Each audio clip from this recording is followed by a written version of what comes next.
예, 안녕하세요. 예, 지금, 그, 내일쯤 하려고 그랬는데 토요일 날이나. 내용을 파악해 봤는데 되게 복잡하게 써놨는데, 생각보다 되게 간단하게 해설을 할 것 같아갖고, 어, 이거를 어떻게 얘기를, 충격적인데, 그, 1975년 이후에 한국은행이 등장한 이후에, 이렇게 말하는 보고서가 나온 게 처음이야. 처음인데, 그러니까 이게 경제 관료의 특징이 있는데 경고는 하는데 욕은 먹기 싫고 그래서 이렇게 돌려서 이렇게 얘기를 하는데 이번 보고서들은 쉽게 얘기해서 마이너스 3%가 온다고 하거든.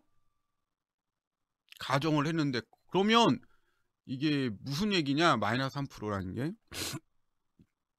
가난한 나라에서 마이너스 3%가 3% 이상 벌어지면 무슨 일이 벌어지냐? 가난한 나라에서 지금 우리나라 부자 나라 아니야. 가난한 나라에서. 그러니까 지금 무슨 일이 지금 오고 있는가에 대해서 자꾸 뭐 인플레 이런 얘기를 해. 예? 인플레 이런 얘기를 하는데 음, 일단은 지금 오는 거는 금융경색이야. 계속 말씀드렸는데 금융경색. 금융경색. 똑똑한 분들이 자꾸만 외계어 쓰시고 되게 사람 대중이 알아듣지 못하게끔 계속 현혹하는 얘기 마지막에 나오는 얘기가 누가 투자해서 돈을 벌었다더라. 이런 얘기를 하세요. 우리나라 이제 경제 경영에 종사하시는 유명하신 분들이 이렇게 말씀을 하시는데 경고를 하시는데 되게 이제는 그런 말씀을 하셔. 누가 돈 벌었다 마지막에 개새끼들이지 개새끼들. 제가 동맥경화라고 온다 그런 얘기를 하는데 한국 대중이 제일 쉽게 알아듣는 거는 금융경색이야. 지금 무슨 일이 금융경색 상황이야. 이 금융경색이라는 용어는 우리나라에 등장한 게 두 번 있었어. 증권파동이라고 1960, 70년대 초에 68년도인가? 70년도인가? 그때쯤에 증권파동이라고 있었어. 박정희 때. 그때는 국가에서 공화당 창건한다고 국가에서 증시에다가 사기를 쳐갖고 그때 왔던 게 금융경색이야. 금융경색. 박정희가 사기꾼이었거든. 그리고 78년, 79년도 이렇게 있을 때 국제금융경색, 우리도 모라토리엄 위기가 있었어. 금융경색. 그리고 97년도에 왔지. IMF라고 금융경색. 그리고 20년 만에 온 거야. 지금 사건이 온 거야. 금융경색. 해외에서는 프랑스하고 영국에서 원래 이게 독일하고 이렇게 만든 건데 이게 바젤 3가 유럽에서 만든 제도예요. 그래서 60년대, 70년대 이 지급 지준 제도라는 걸 했어요. 프랑스의 지준 제도. 금융이 앞서갔던 나라가 미국이 아니고 프랑스였어요. 그래서 프랑스, 스웨덴 이런 나라가 금융의 최첨단이었어요.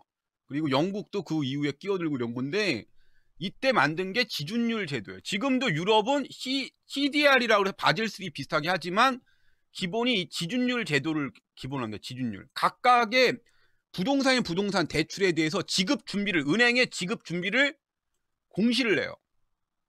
지급 준비.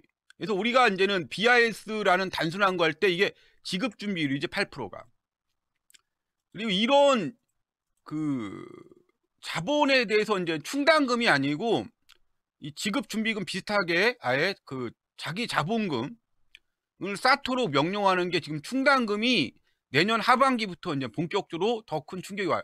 내년 1월 1일부터 얼마 남았나? 2주 남았어요. 2주 이후부터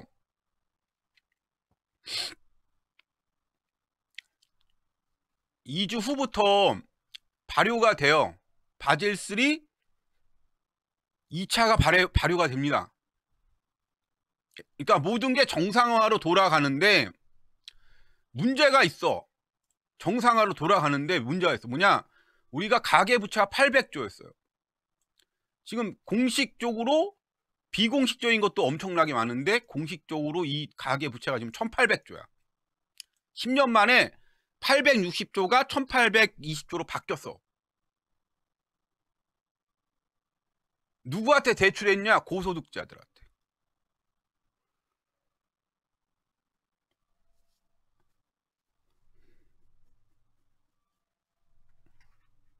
그러니까 이번에 소위 잘 나간다는 사람들 주위에 중산층들 파산하는 사태야. 얼마나 무제한으로 대출을 땡겼었냐?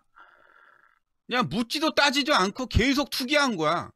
평균 상위 1%가 지금 집을 보유한 게 10년 전에 그때도 투기 바람이라고 난리가 났었는데 2.8채에서 3.2채였어. 지금 6.5채에서 7.6채야. 상위 1%가. 주택 투기 현상이. 그러니까 나라가 망하는 거지 지금. 그러니까 10년간 누중됐던 지난 10년간 누중됐던 문제가 작은 경색으로 터지는 거야. 이 보고서에 의하면. 그러니까 제가 말씀드릴게요. 내년 1월 1일부터 우리야 이 방송을 통해서 공시를 갖다가 공시를 알고 미리 3, 4년 전에 이런 일 옛날하고 10년 전하고 틀려서 베일인 제도라 이 바젤스가 베일인 제도거든요. 쉽게 말하면 베일인 제도인데 사실상에 투자와 그다음에 저축이라는 개념이 다르다는 걸 알잖아요. 채권하고 채권과 투자금이 다르다는 거. 그래서 지금 투자금이 자본금을 채권형 투자금이 지금 자본금으로 변동된 허위 공시 아니에요. 허위 공시. 은행 망하면은 그 돈 투자했던 사람들이 그 투자금을 날리는 거 아니에요. 영구채라는 게. 그게 바젤3. 그런데 이거를 좀 왜 알아야 되나? 채권에 대한 형식이 아니고 못 받을 돈도 있고 받을 수 있는 돈, 못 받을 수 있는 돈인데 이 지준율 제도가 좋은 일은 뭐냐? 지급 준비금이 돼 있으니까 각각에 대해서 뭐 가게면 가게, 뭐 기업이면 기업. 그러니까 되게 보수적이지 유럽계. 다시 돌아가서 마이너스 3%라는 이야기가 나올 수밖에 없는 게 충격이 오면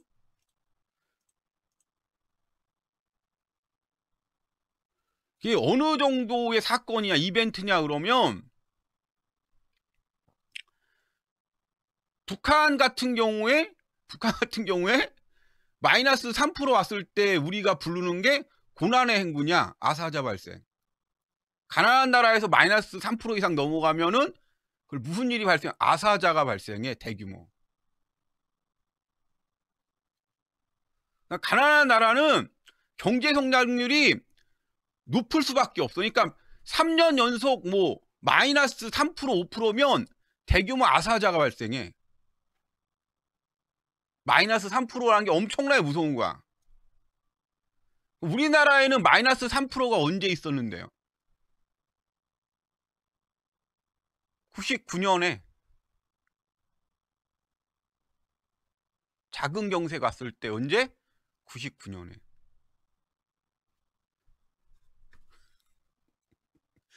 딱 한 번 있었어. 아, 2번 있었나?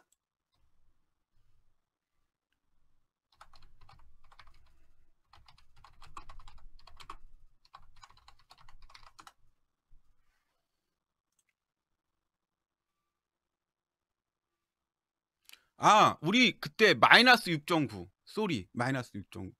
경제 성장률이 그때 마이너스 5.1. IMF 때.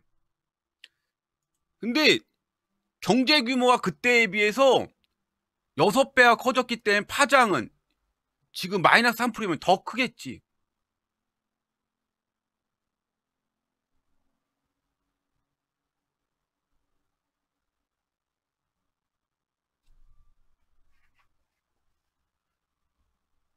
내가 볼 때 이게 우리 경제 성장률이 마이너스 찍이 최근에 2020년 마이너스 찍자마자 무제한 발권료를 동원한 거거든.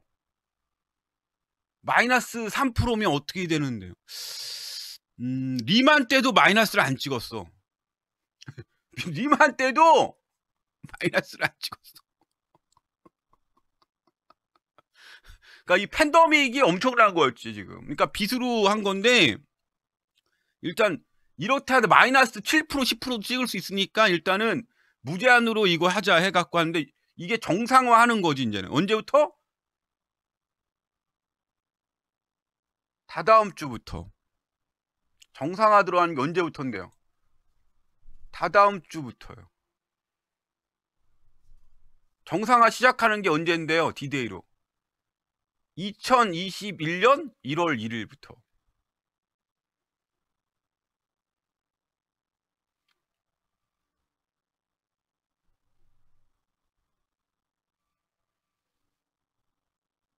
그러니까 내년이 될지 내후년이 될지 모르겠지만은 마이너스 사태가 올 가능성이 높다고 지금 판단하고 있는 건데 그런 얘기를 안 써요 원래. 왜 그러냐? 이 금융안전 보고서는 우리나라가 보는 게 아니에요. 전 세계에서 보라고 만드는 거예요. OECD 가입 국가가 의무적으로 중앙은행들이 발행을 하고 그걸 모아서 IMF에서 금융안전 보고서를 또 따로 발표를 합니다. 그러니까 되게 객관적이어야 신용을 받는 거예요. 나라 상태에 대해서. 오히려 포장하면 안 돼. 국제사회에. 그러니까 가난한 나라일수록 오히려 포장지를 많이 해요. 영어로. 그래서 이게 국제사회에 발표하는 거지.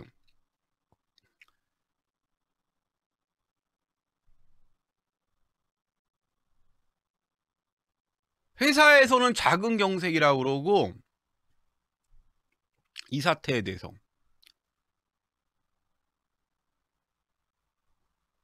네. 사실대로. 어떤 유튜버가 나한테 국가에서 발표한 거 못 믿는. 그럼 얼굴 없이 뭐 발표하는데 뭘 믿니? 네 말을. 네가 뭔데? 응?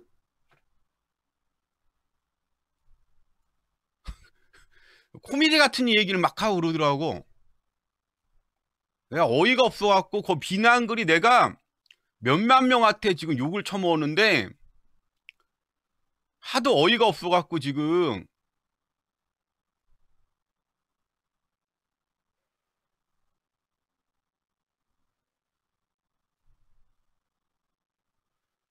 나는 그 진보판에서 혁명을 꿈꾸던 사람 중에 하나예요. 사실 말씀드리면.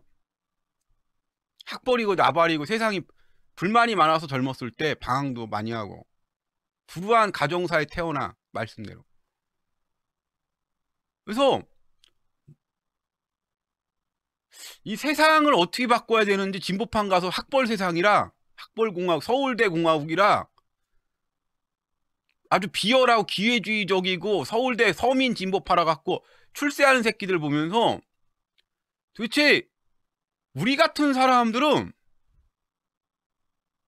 어떻게 살아야지 이 땅에서 최소한 사람 대접받고 살 수가 있나. 민주공화정인데. 그때 내가 뭐 머리가 그렇게 똑똑한 것도 아니고 사회 영향력이 있는 것도 아니고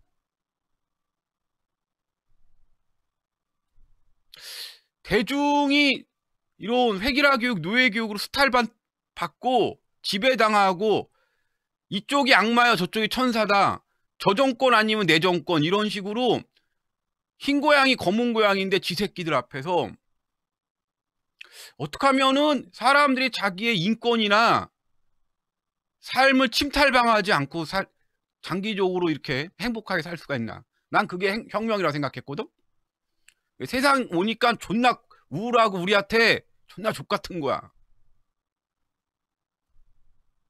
사기꾼 새끼들만, 위선자 사기꾼 새끼들만 떠들고.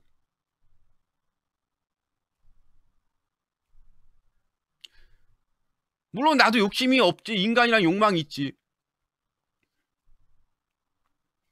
근데 사람들이 좀 더 다른 사람한테 친절하고 진실하고 그런 사회를 어떻게 만들 수 있나. 난 그게 혁명이라고 봤거든. 진실성이 통하는 사회. 진심이 담긴 이야기하고. 남 뒤통수 치는 게 성공으로 간다고 얘기하는 성공학이 아니고. 근데 전부 다 사람들이 이렇게 당하는 이유가 권위주의 문화 때문이더라고. 학벌 권위주의니 관료 권위주의니 그 권위주의 아래 신음하는 거더라고. 진보판까지도 가보니까 김종철 뭐야 그 선골 운동권들 와갖고 그때 김지혜 했던 선골 애들. 그래서 알게 모르게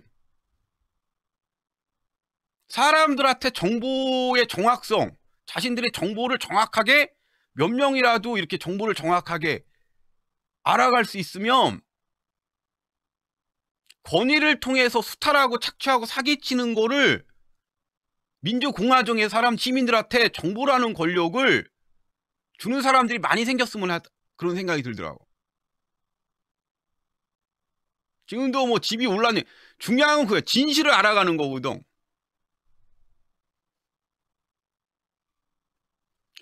난 이 나라가 상당히 좀 사람들이 살기 좋고 젊었을 때 이 족같은 세상에 대해서 용역회사 아파트 공고 나왔다고 말대로 누가 와서 막 그러더라고. 거기 나와서 박사과정까지 갔으면 됐지. 국공립대 열심히 살고 와서 공고 나온 새끼라고 막 와서 지금까지도 그런 식으로 사람을 모멸하고 비하를 하더라고. 아니 주경야독으로 고등학교 때부터 그런 돈 없는 지 서민 자식 새끼가 그럼 어딜 가. 아르바이트하고 학교 다녀야지. 가난한 게 무슨 욕먹고 죄인 것처럼.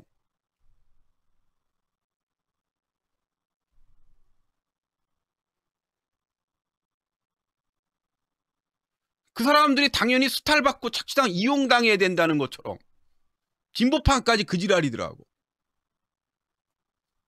물론 가난한 사람들이 악마가 많아요. 내가 겪어보는 바로는. 근데 사람이라는 이유로 태어나갖고 이론적으로 사람들을 모멸하고 이렇게 싸움시키는 게 결국 어느 격차냐? 정보 격차로 봤거든 나는.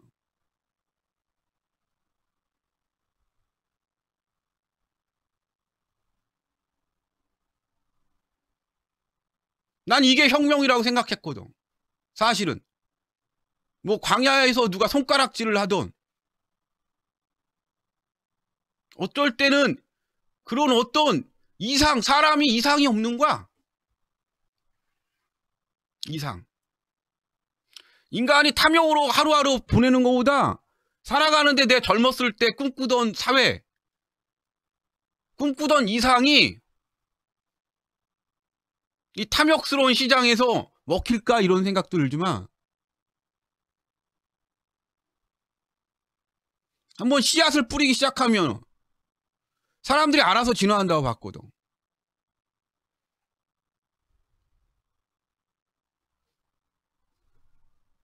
기관 정보의 보편화.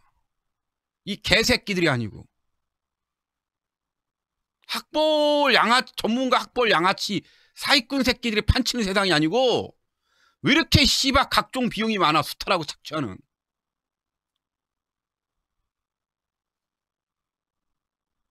부자고 가난한 사람이고 정보를 똑같이 공유하는 게 사실은 민주주의로 봤거든. 돈을 특히 개인의 시민들의 재산을 지킬 수 있는 정보가 공유가 된다 그러면 그만 가난한 사람이나 정보가 취약한 사람들이 똑같이 자본주의 국가에 경쟁할 수 있다 봤거든. 나는 그게 혁명이라고 봤거든.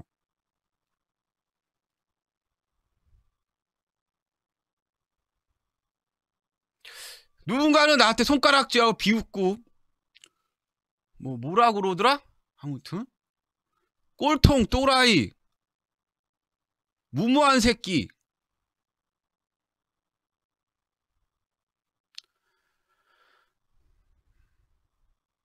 아니 씨발 돈 버는데 돈 지키고 돈 버는데 학벌이 무슨 의미가 있어. 다 독하게 자기가 욕심 때문에 다 하는 거지.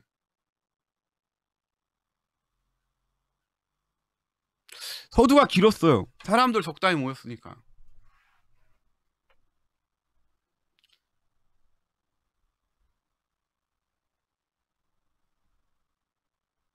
왜 이렇게 수탈이 많고 씨발 그게 정당한 거라고. 법원까지 경매시장까지 뭘 씨발 특수경매니 지랄이니. 자본주의에 돈 많이 내는 게 최고인 거. 채권자한테 돌아갈 수 최대한 돈을 많이 돌아갈 수 있게 경쟁을 시키는 게 씨발 자본주의지. 무슨 경매고 지랄이고 씨발 특수하고 족같고. 나라가 왜 필요하고 씨발 시장이 왜 필요한데. 다 니 탓이라 그러고.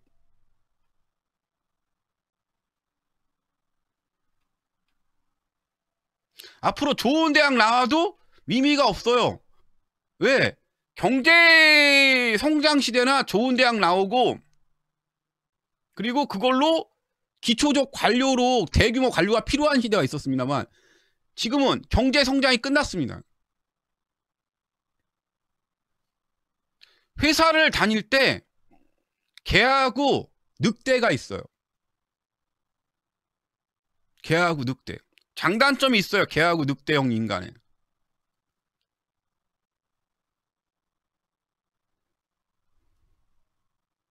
개는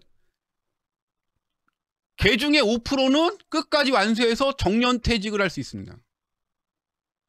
개들은.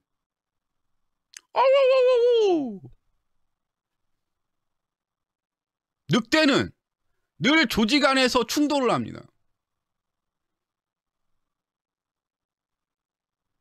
왜 그러지? 자기가 영업하고 자기가 구축하고 자기 고집도 세고.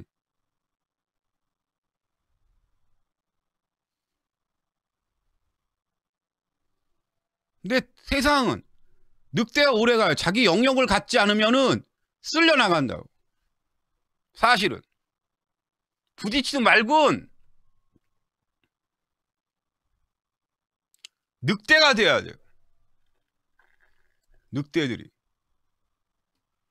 근데 세상은 늑대가 평소에 조용하지.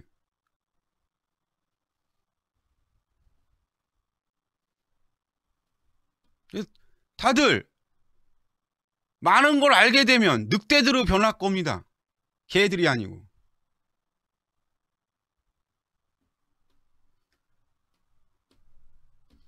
나는 개들을 늑대로 변화했으면 그런 생각을 했던 것 같아요.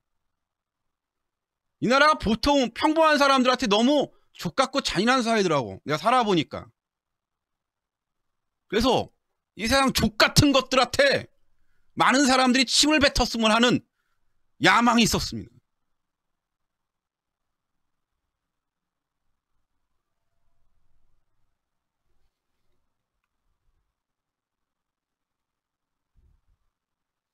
누가 뭐 교양이 없다고 그러는데 난 개새끼들한테 개새끼라고 한 죄밖에 없어요.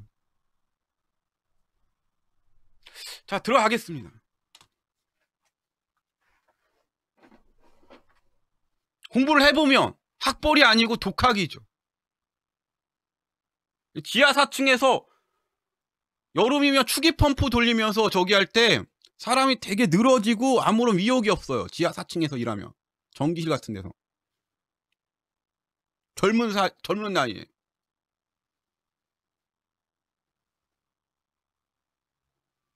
새벽에 일어나서 진공관 맞추고 추기 맞추면은 더더더더 소리예요.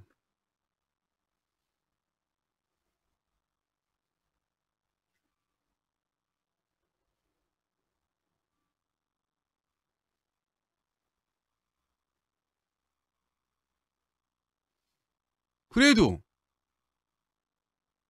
누가 나를 뭐라 그래도 저는 내 거 공부했습니다.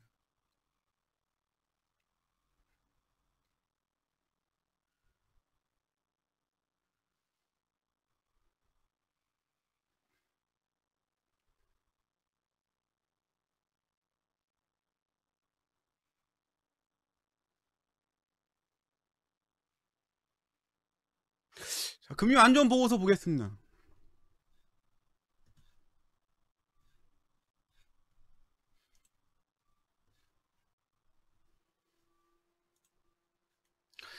금융안전보고서고요.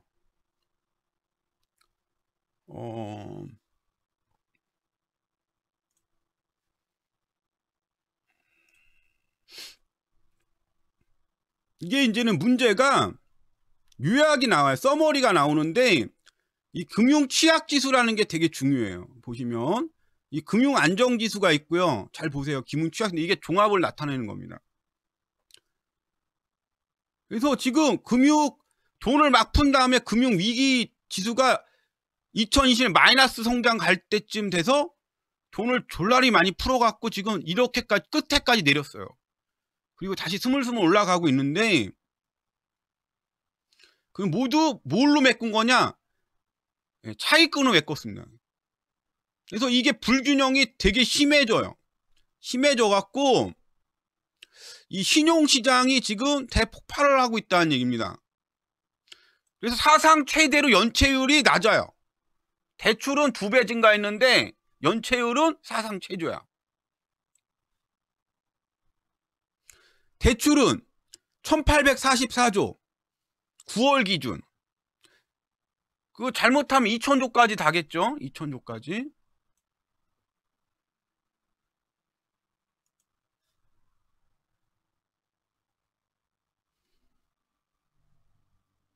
여기 보시면 이 리스크인데 처분 가처득수 부채 비율이 갭이 졸라 커요. 응? 졸라 큰 거야.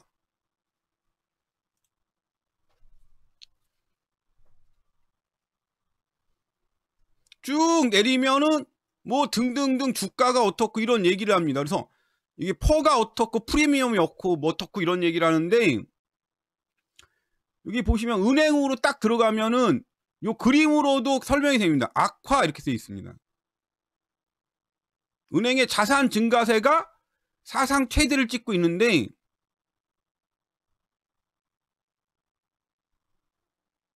현금만 지금 은행에 폭증하고 있어요. 다 지금 은행권이 양호해요. 사상 최대로 양호해.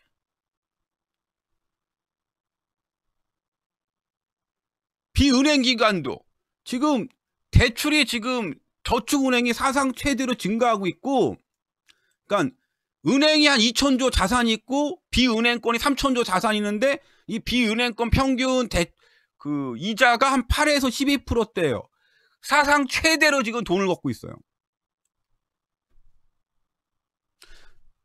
자산 건전성이 둘 다 합쳐서 5400조 정도 되는데, 자산 건전성 5400조가 연체가 없다는 거야. 연체가 없고 졸라 돈이 잘 거치고 정말 많이 벌고 있다 이런 얘기예요. 그래서 은행권의 총 자산이 얼마, 대출해주고 보면 5400조 정도 됩니다. 5400조. 5400조. 금융권 총 자산이 5400조 원 되는 거예요.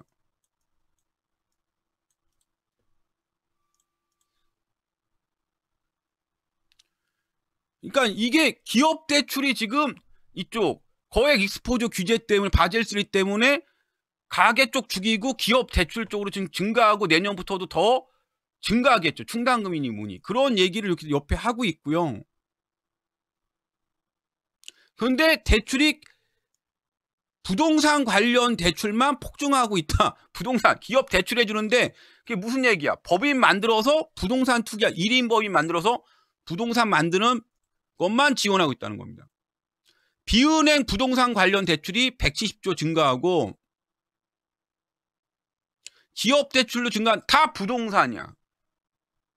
사실은.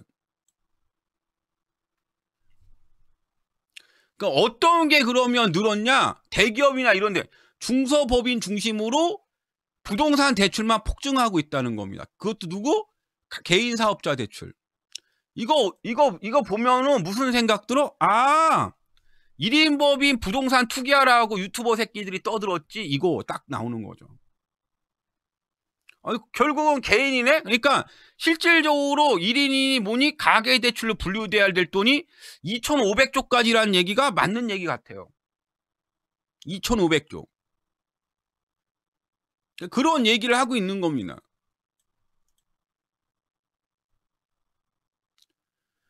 그래서 여기에 대한 상호 연계성이 나오고요. 서로 연결돼 있는 거. 서로니까 5,500조가 이렇게 연결돼 있는 거. 서로 보증수고.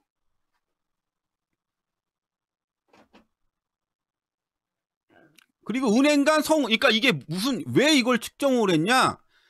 예, 연쇄도산이 어디까지 번지는지 알기 위한 겁니다. 연쇄도산. 이걸 나오는 연쇄도산 추정 모델 때문에 그래요. 옛날하고 틀려서 연쇄 부도에 대해서 모델이 나와요. 모델링이. 부실 전년 리스크 전년과 똑같다. 그러니까 올해 12월까지, 내년에는 모르겠는데 올해까지는 괜찮아. 은행이 도산했을 때 상호거래 익스포저를 하는 거예요. 뭐 이런 얘기인데 사람들이 알아듣기는 좀 힘들지? 그래서 금융권 간 집중된 리스크가 은행 망하면 서로 상호 위조원 관계가 그렇게 크지, 자본 유출이면 이런 게 그렇게 크지는 않다. 괜찮다. 이런 얘기를 하고 있어요. 보험력도 괜찮고 대선 충당 바젤세 기준으로 얘기를 하고 있는 겁니다. 지금 BIS가 18% 사상 최대고 보통조 자본도 사상 최대고 DSIB 은행들도 전부 다 사상 최대고 너무나 좋다. 그런데 예, 개선되고 있다. 악화가 개선되고 있고 건전성이 좋아지고 있고 막 그런 얘기로 도배가 돼 있습니다. 다 좋다는 얘기로 나오고 있어요. 바젤3 기준상 LCR도 사상 최대로 좋고, 그리고 그 2020년 마이너스 1% 왔을 때 이 규제도 다 2022년 4월부터 풀어갖고 사상 최대로 대출도 다 하고 규제 완화했는데 이 규제 LCR 규제가 내년 3월에 종료가 됩니다. NSFR도 평균값이 이렇게 좋습니다. 중위값이 이렇게 좋고.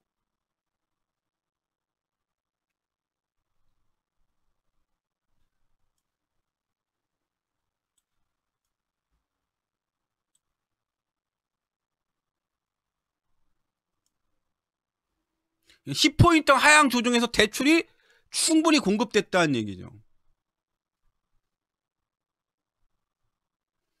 아, 이렇게 좋네요. 네, 좋다고 나옵니다. 보건력도 비은행 기간도 지금 현재 수준으로 졸라 좋다고 나옵니다. 그러니까 대출이 4년 사이에 400% 가까이 다들 급증했는데 부동산 담보대출이 좋다고 나와요. 연체도 없고. 그러니까 지금까지는 좋대. 이게 몇 페이지까지 좋다고 나오냐? 모르겠네요. 좋다고 나오는데, 근데 인플레이션하고 금리 상승하면 어떻게 될 거냐라고 그 다음에 이제 나오기 시작하는 겁니다.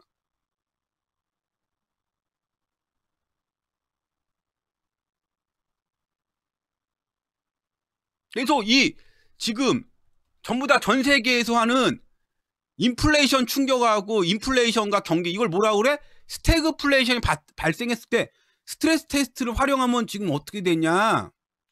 이때는 과연 건전하냐? 라고 얘기 나오는 거예요. 미국이 이런데 조만간에 이거 인플레 충격과, 이거 스태그플레이션 아니에요. 이걸 각각 나눠놓은 거야. 인플레이션 충격, 인플레이션과 경기 둔화. 요 다음에 나오는 거 뭐지? 여기 안 써있는데? 고용 감소. 그러니까 고용 감소. 이런 걸 이렇게 빼고 각각 딱 들으면은 뭐 뭔가 한 것 같은데,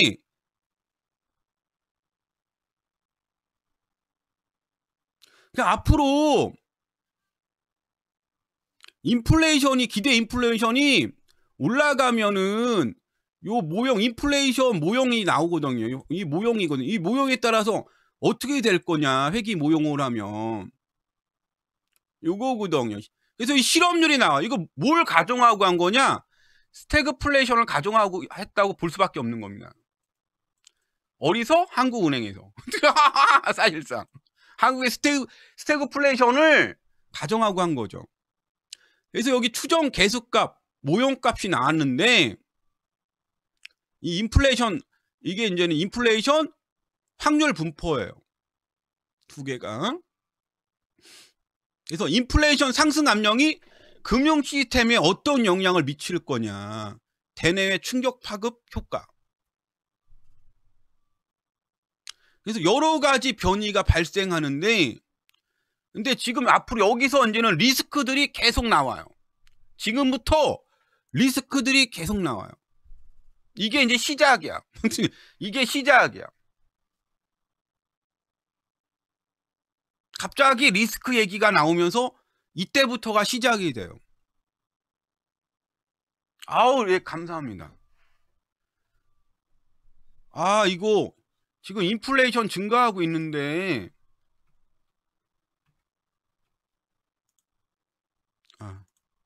인플레이션 증가하고 있는데 시장 금리가 조만간에 급등한다. 지금 시장 금리가 급등하는데, 그러면 환율이 상승하고, 이렇게 시장 금리가 급등하면 어떻게 되지?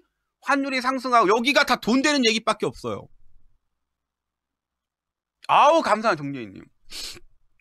환율이 상승하고 주가가 하락하고 자금이 경색될 텐데, 자금 경색 얘기가 나오는 거. 이거를 신용인이 뭐는데 네 글자로 얘기하면 자금 경색이라고 하는 겁니다. 자금 경색. 그래서 대내외 충격이 이게 오는데, 요거 말고도 또 나와요. 시장 금리가 지금 급등하고 있죠. 지금 급등하고 있죠. 그러면 어떻게 될 거냐? 중국 침체, 코로나 침체가 되면 어떻게 하냐? 교역 여건 악화하고 달러 못 버는 거지. 성장률 하락하고 가계의 채무 부담 상환, 실업률 뭐 이런 것 때문에 건전성 악화가 된다, 이런 얘기 나와요. 그래서 지금 어느 사태까지 왔다고 보냐? 요 사태 온 거, 요거 지금 진행하고 있는 거지. 요걸 1차로 본 거예요. 1차. 다음번에 할 거, 내년에 본격, 요거 2차지. 내년에. 요거를 뭘로 본 거지? 그 다음 내년 이후에 본 거예요. 제가 볼 때. 그러니까 이 시간, 여기에 타임 오프라는 게 없어요. 시간에 대한 개념이 없는데, 제가 볼 때 이거는 그냥 일순간에 일어나는 일이 아닙니다. 우리는 자꾸만 일순간에 일어난다는데 타임 오프가 있어요. 타임 오프가. 보통 이 타임 오프는 6개월에서 14개월 차이로 벌어집니다. 그러니까 이 일들은 벌어질 가능성이 졸라 많아. 왜? 과거에도 이렇게 벌어졌으니까. 지금 80년간에 이거 사건을 벌어진 걸 만든 거예요. 예, 갈 길이 존나 먼 거지. 그래서 맨 마지막에 벌어지는 게 자금 경색, 실물 시장의 자금 경색으로 나타나는 게 금융 시스템 불안이고, 여기다 공적 자금을, 여기 나오지 않았는데 공적 자금을 얼만큼 퍼댈까, 요거까지 나오는 게 끝입니다. 네, 금융 시스템이 불안하면 나중에 할 일은 공적 자금 투입입니다. 공적 자금 투입한 다음에 너무 많이 공적 자금 투입하면 벌어지는 게 뭐예요? 예, 공공기관 민영화입니다. 왜? 이렇게 시장이 이렇게 시장이 벌어지면, 이게 벌어진 다음에 공적 자금이 투입하고 공적 자금 손실이 너무 크면은, 예, 중앙정부하고 지방정부에 벌어지는 게 뭐냐? 중앙정부도 세금이 거치지 않고요. 지방정부 다 세금 모두 걷지? 아파트 거래세. 그래서 지방정권에서 서울이고 뭐간에 이번에 빵꾸 난다, 이런 얘기 뭐예요? 거래가 없어서. 거래 없고 세금 안 거치는데 채권 발행해서 떼오게 되면 어떻게 되지? 공공기관 대규모, IMF 때처럼 민영화 되는 거예요. 이게 시나리오. 요 다음에 시나리오 없는데 공공기관 자금 투입, 그 다음에 지방 중앙정부 민영화, 이렇게 나오는 겁니다. 사실은 이렇지. 그런 이야기는, 보면 불쾌한 이야기는 이 자료이기 때문에 이게 안 나와 있습니다. 그래서 잘 이해가 안 가는 거예요. 왜 그러냐 같으면 딱 그 보고할 때 다른 사람이 봤을 때 어느 정도 되는 분들만 파악할 수 있게끔만 딱 써놔요. 이런 관료 보고서는. 그래서 전반적인 지식이 있으면은 내가 이 추정을 할 수 있는 겁니다. 아, 이 사태 왜 이렇게 되는구나.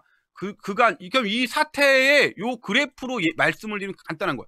10년간 금융 불균형이 누중돼 왔다. 이게 이런 사건으로 지금 본격적으로 터지는데, 이 시스템 이름이 바젤 3 시스템 안에서 터지는 거다. 이렇게 생각하시면 되겠죠. 그래서 이제는 이 스트레스 테스트를 하게 됩니다. 가정을 해서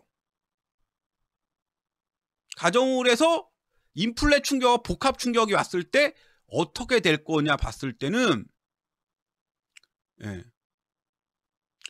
이렇게 스트레스 테스트를 해보니까 인플레이션 와도 금융기관은 별 타격이 없다. 예금 취급 기간 같은 경우는 시장금리 상승으로 신용 손실은 발생하지만 이자가 그걸 상쇄하고 남는다. 그러니까 지금 그 대출하는 애들 있잖아. 600만 노예들. 걔네 이자 받아도 어느 정도 망하고 걔네한테 이자 무제한으로 걷기 때문에 은행은 지금 웬만한 충격 와서는 망하지 않아. 일단은 인플레이션 충격 갖고는 망하지 않아. 오히려 은행은 안전해. 대신 지금 취약한데 제가 늘 말씀해줬던 내가 취약한 게 부분이 나타나기 시작해. 어디야? 보험회사하고 증권사. 어느 때 이게 망하기 시작하냐? 복합 충격이 오면 보험사하고 증권사가 존나 망할 가능성이 높은 거야. 근데 이번에 그러면 무슨 위기라고 추정하는 거야? 보험사, 증권사 위기라고 보는 거예요. 이미 저축은행은 대주주 자본으로 넘어갔어요. 씨발 이거 보험하고 증권사 망하겠네 이거. 왜? 100%거든 망한다는 얘기거든 파산한다는 얘기거든 이거. 복합 충격 오면 보험사 새끼 망하는 거네. 씨발 이거 반토막 나네 이거. 얘 보험사가 제일 위험해. 이번에 망하는데 보험사. 그 다음에 증권사야. 씨발 이번 위기는 뭐야? 보험증권사 위기구나.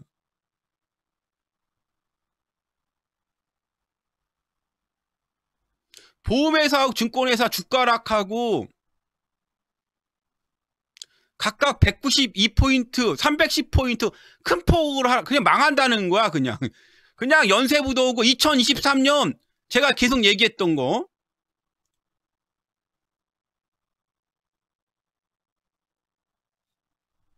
향후 인플레이션하고 중국 위기가 증권사와 보험사가 망할 수 있다고 나오는 거예요.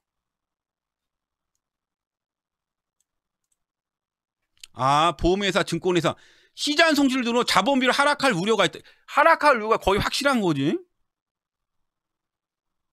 근데 얘네들이 이거 망할 거 알고 지금 뭐만 발행했지? 20조 가까운 연구체를 발행했어요. 걱정하지 마. 얘네가 지금 증권사와 보험사가 20조 가까이 연구체를 발행했어. 망하면 씨발 몰라 이러고 국가에서 알아서 해. 공적 자금 한 40조 50조는 알아서 투입하겠지 하고 연구체를 씨발 새끼들이 20조 가까이 발행을 했어. 그러니까 얘네들도 망할 거 알고 있는 거지. 망하면 씨발 나는 아시아나야. 따라해봐. 나는 아시아나야. 산업은행에서 씨발 인수하겠지. 나는 아시아. 따라해봐. 나는 씨발 아시아나야. 나는 아시아나. 난 씨발 아시아나야. 내가 박상구야 씨발.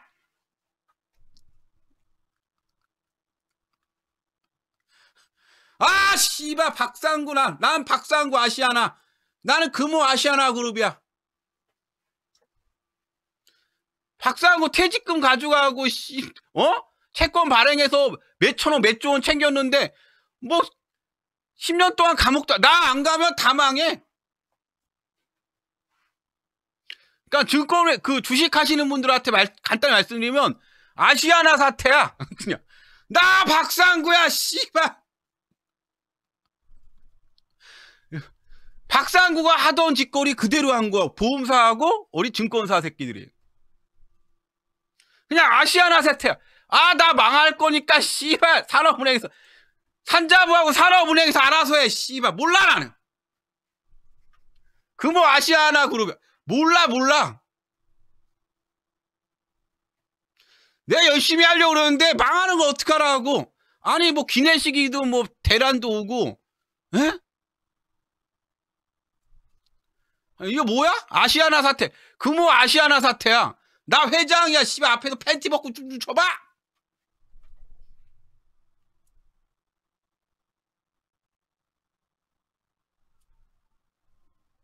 그냥 금옥으로 폭망 사건이야. 돈은 재벌가 일가 다 빼가고 알맹이는 다 빼가고.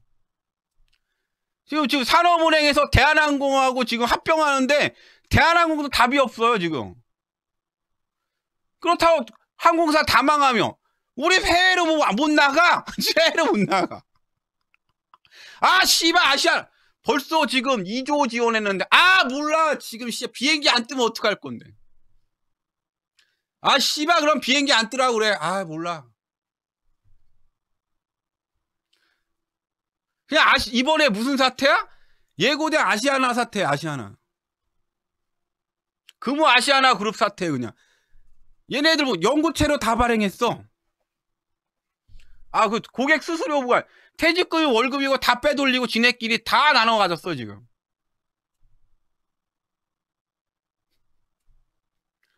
그러니까 얘네들도 자기들의 부실한 거를 한국은행도 알아요. 지금 알아요 지금.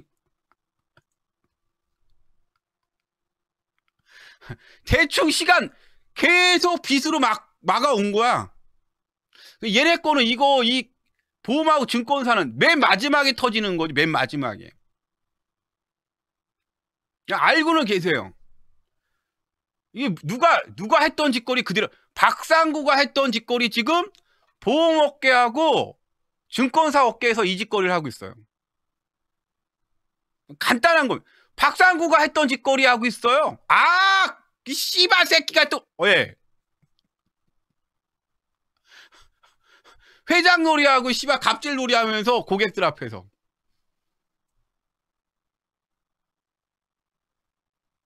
무슨 얘기인지 알겠지? 그럼 나중에 망하면 뭐 산업은행이나 뭐 금융위원회에서 알아서 하겠지 뭐.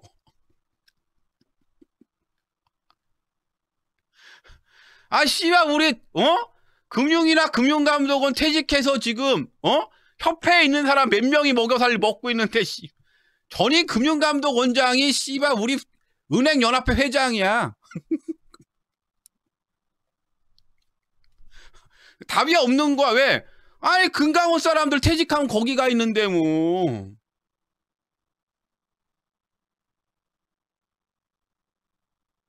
아시아나 사태야. 다 빼놓고 다 빼돌리고 법적으로 하자가 없어요.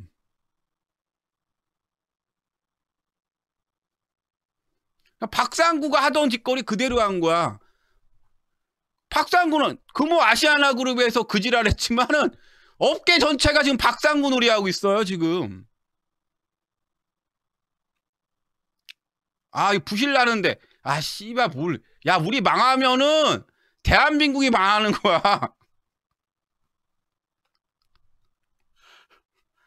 그지랄 하고 있는 거야. 이 나라 비행기 한번 안 뜨는 순간 어떻게 되는지 알지? 지금 뭐야? 자기 자원 없이 씨발 최대한 이익을 빼돌리는 거예요. 어떻게? 합법적으로. 이거를 알고 있죠. 관련 업계에서 어느 정도 있으면은. 근데 이해관계가 이 새끼 저 새끼 저놈의 새끼 족볼간이 다 연결돼 있네?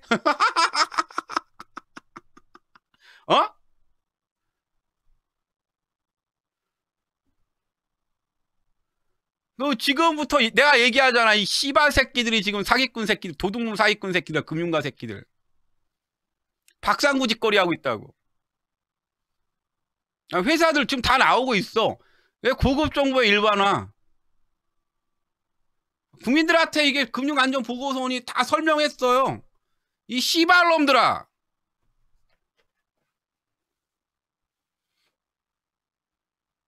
다음 정권하면은 이거 수사해도 이거 뭐 집어넣을 수가 없어요. 합법적이라.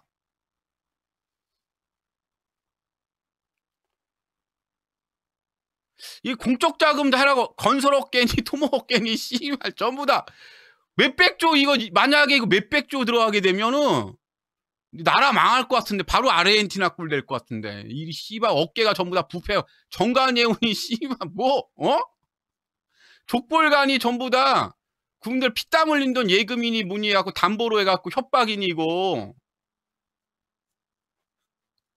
내가 얘기를 하잖아 왜 관련 업계 고발 들어오지 씨발 대서특필되게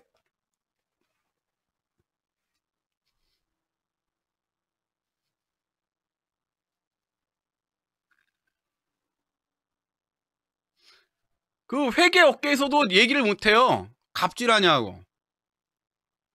유일하게 가끔 나오는 데가 한국 기업평가에서나 뭐라 그러고 아무도 말을 안 해.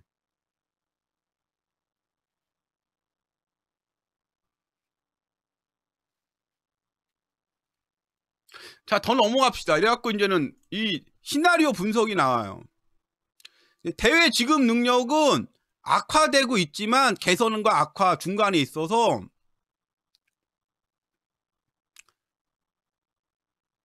단기 외채 비중이 아직까지는 괜찮기 때문에 크게 서서히 위험이 높아지는 그런 정도고 외환 LCR도 금융시장 하는 금융망도 그렇게 나쁘지 않다고 나와요. 외화결제 시스템도 그 CLS 시스템도 잘 돌아가고 있다고 나옵니다. 근데 지금 녹색금이 뭐니 이렇게 되면 뭐야? 공장들 못 돌리는 거예요. 투자금하고 인건비 높아지고 리스크 폭증하고 있죠. 반대로 인플레가 폭증할 수밖에 없는 거예요. 사상 최대로 녹색이고 지랄이고 우리나라 석유 석탄 경제에서 후진국들 전부 다 친환경을 돌리려면 망하라고 그러는 거지. 비용 폭증하고 지금 우리나라 그 선진국 저주에 지금 걸렸습니다.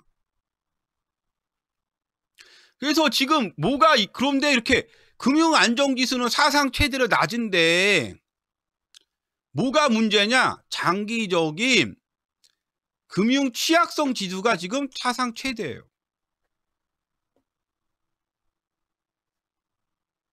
뭐가? 금융 취약성 지수.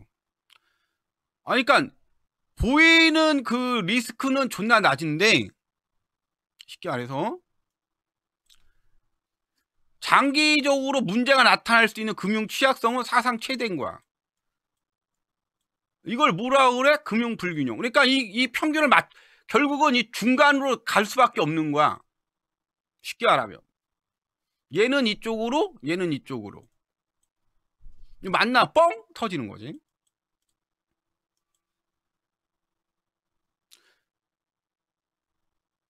그래서 지금처럼 가계부채가 증가하고 주택가격이 여기 변수로 이어지면 아까 같은 대내의 변수가 복합 충격이 발생하면 디레버리징 및 자산가격 하락으로 제3차 연쇄 도산이 나올 수 있다는 거예요. 그게 뭐냐? 금융 취약성 지수라는 게 있어요. 그래서 이걸 언제부터 금융 취약성 지수 언제 나왔냐? 올해 2021년부터 나오기 시작했습니다. 그 전까지 금융 안정 지수밖에 없었어요. 현재 가치, 금융 취약성, 미래 가치입니다. 미래 손실. 바젤 이제 이게 뭐든지 1년 이후, 2년 이후라는 걸로 다 바뀌어요. 그러니까 지금 금융 안정 지수가 더 무서운 게 뭐야? 금융 취약성 지수가 지금 존나 높아요.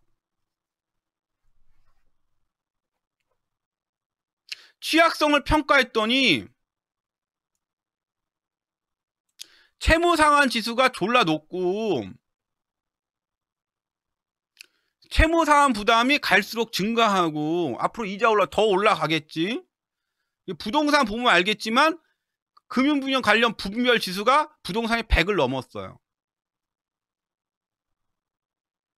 주식 채권보다. 그러니까 이 부동산 관련 대출은 앞으로도 한 4-5년 아무리 해도 4-5년 동안 자본이 축적되고 돈이 남아돌지 않는 순간 이게 가계 부동산 대출은 대폭락을 할 수밖에 없습니다. 왜? 내년 1월 1일부터 거액 익스포저를 시행합니다. 거액 익스포저 규제. 지금 봤을 때 상당수 이거 해주면 이거 돈 뜯길 가능성이 높은 거예요.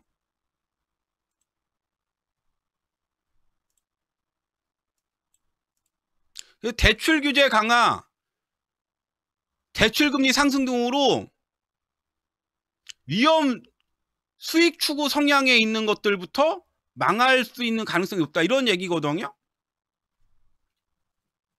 그래서 부동산 가격이 상승하면은 가계 부채도 증가하는 동방상하기 때문에 최근 이런 인플레 상승하고 경제 상황 악화, 중국 금융 경제 상황, 요거 두 가지가 지금 크게 내년부터 벌어진다는 거야. 따라해봐. 인플레하고 중국, 그 다음에 뭐 그 기업들 구조조정, 그 다음에 나오는 거 아까 그것들. 예? 앞으로는 자산에 대한 투자 심리가 빠르게 위축되고 자산 가격 변동이라는 게 자산 가격이 팔려고 해 못 판다는 얘기예요. 그래서 언제부터 씨발 문제가 생기기 시작할 거냐? 일단 바젤 3는 1월 1일부터 시행하고 3월 30일 날 시행하는데, 문제는 3월 30일 이후부터 이게 문제가 터진다고 보고 있는 겁니다. 언제? 3월 30일. 그러니까 본격적으로 아 씨발 좆됐다고 느끼는 건 내년 이거 6개월 후에 이제 나오니까, 평가가 6개월 후에 나오니까 아 이게 작은 경색이네. 작은 경색, 기업에선 작은 경색. 그 다음에 금융권에선 금융 경색이라고 그러죠. 이게 나오는 건 내년에 이건 악이다, 이건 지옥이다, 이런 지옥적인 작은 경색, 금융 경색 나오는 건 내년 10월 가면은 본격적으로 그런 얘기들이 나올 걸로 보입니다. 3월 이후에 6개월 후에 평가가 나오니까. 그러면 그거를 어떻게 예방하는 방법은 없을까요? 막 물어봐요. 저한테. 얘기를 할게. 씨발 네가 망해야지 이 나라가 사는 거야. 이게 와갖고 막 그런 얘기를 물어, 투기꾼들이. 야, 네가 씨발 망해야지 이 나라가 사는 거야. 못 봐? 부실이잖아. 망해야 돼. 내년 3월부터. 그러니까 제가 얘기를 하잖아. 다 알고 그냥 옛날처럼 아니고 미래 손실 리스크 때문에 다 알고 경기 변동성대로 거기에 맞춰서 가는 것 뿐이라고.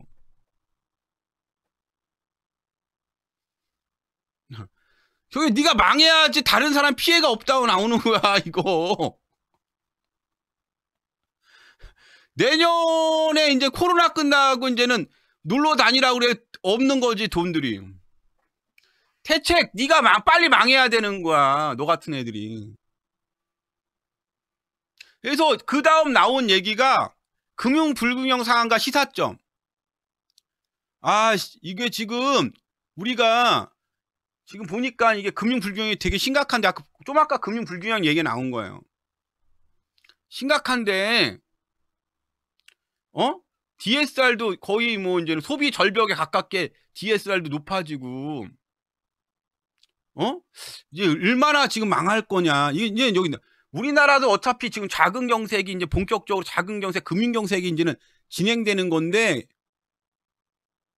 실물 경제 하방 리스크가 언제부터 이제는 진행될 거냐. 실물 경제. 그러니까 제일 중요한 거 금융 경제가 아니고 이번엔 실물 경제에 대해서 얘기하는 거. 실물 경제. 실물 경제 언제부터 씨발 좆될까? 예? 그걸 이제 추정을 한 건데, 신흥국하고 전부 다 보건료하고 금융 취약성 지수가 아니라 폭등하기 시작하니까 아 실물 지수, 변동률 이렇게 하고 추정을 한 거야. 그래서 우리나라 걸 판단해야 되는 거. 우리나라 걸. 그래서 금융 불균형에 누중된 상황이다. 근데 여기서 누중됐다는 건 제가 말씀드린데 10년을 얘기하는 거예요. 10년. 얼마? 10년. 10년 동안 그러면 얼마가 증가했길래 860조에서 1840조로 1000조 가까이 증가한 거예요.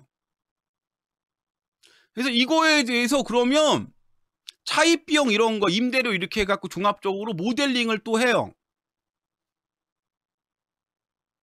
모델링을 해갖고 결과가 어떻게 나올 거냐.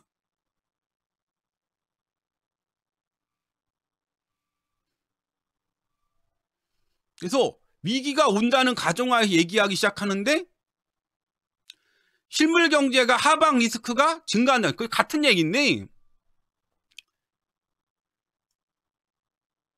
여기서 얘기하는 게 뭐냐? 금융 불균형이 누중되는 상황에서 금융 주체들이 위험 자산 리스크를 과소평가함으로써 자산 가격 버블이 형성될 가능성이 높아진다. 지금까지 높아졌다는 얘기고요. 개소리고. 이 같은 상황에 대내의 여건이 급변할 경우 금리 인상하고 중국 경기 침체가 올 경우에 자산 가격 급락과 부채 디레버리징이 촉발될 수 있다. 그러니까 사실상 이거는 답이 없다는 거지. 자산 가격 조정이 부채 디레버리징 속도를 가속화할 가능성도 있다. 이렇게 되면 가계 소비 및 기업 투자 위축, 수출 감소로 이어질 실물 경제 위험이 하방 확대할 수 있는데 그게 어느 정도냐? 여기서 나오는 거. 어느 정도냐? 자산 가격 떨어지는 거 분기마다 나온 거예요. 어느 정도일까? 그래서 요 모델링이 나온 겁니다. 모델. 아유 좋은 나라야. 어?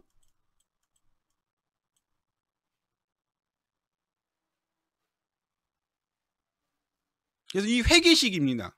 회기 분석을 해서 모델을 만들고 그래서 하방 리스크가 마이너스 1.4에서 분기당 마이너스 1.7 뭐 이렇게 얘기를 하고 있는데 최악의 경우 여기서 마이너스 3.0이 나오는 겁니다. 얼마? 최대 마이너스 3.0. 그러니까 경제 성장률이 얼마? 마이너스 3.0까지 갈 수 있다는 거지. 그러니까 이렇게 생각하시면 돼.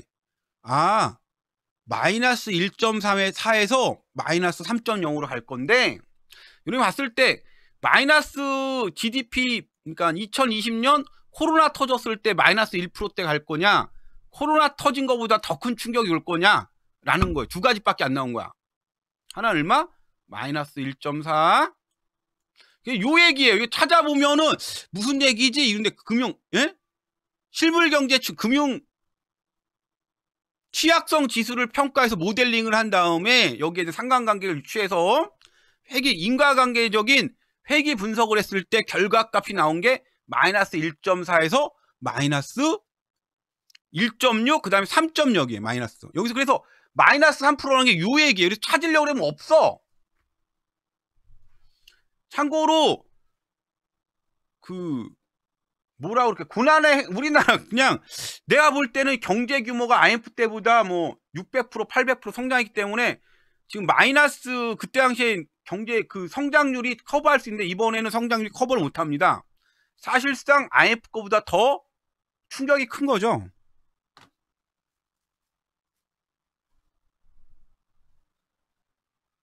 그래서 요 얘기를 하는 겁니다. 글로벌 금융 취약성 지수 추가 시 GAR 요건 회기 분석 충격파죠. 그래서 이렇게 나온 겁니다. 그래서 이 언론에 대서특필할 때 요 얘기가 나온 거예요. 이거 찾아볼래 못 찾아 일반인은. 아 대내의 충격해가 그러면 대내의 충격이 언제쯤 올까요? 내가 볼 때는 내부 충격은 내년 그러니까 내후년 얘기라는 얘기지. 이것도 좀 저기 하는 게 내후년 얘기라는 거지. 내후년이 언제지? 내년이 2022년, 내후년 2023년, 4년 얘기라는 거지. 그래서 마이너스는 사태 올 텐데 2023년에 올 건지 2024년에 올지 모르겠는데 근간에 올 건데 가능성이 높은데 내년은 아니야. 내년은 금리만 폭등하는 거고 인플레와 금리가 폭등하면 어떻게 되지? 은행에서는 얘네들 은행에서도 충당금리 바젤3니 뭐니 가상금리니 쭉 올리면 되니까 은행에서는 별로 영향이 없으니까 내년까지 은행들 안 망해. 그러니까 여기 봤을 때 제가 추정할 때는 내년까지 2022년까지 은행은 망할 일 없다. 본격적으로 은행 뭐 부실하다 그러니까 보험사 부실하다 증권사 망할 수 있다 이런 얘기 나오는 거는 2023년 하반기쯤 돼야지 요 얘기가 나온다는 거지.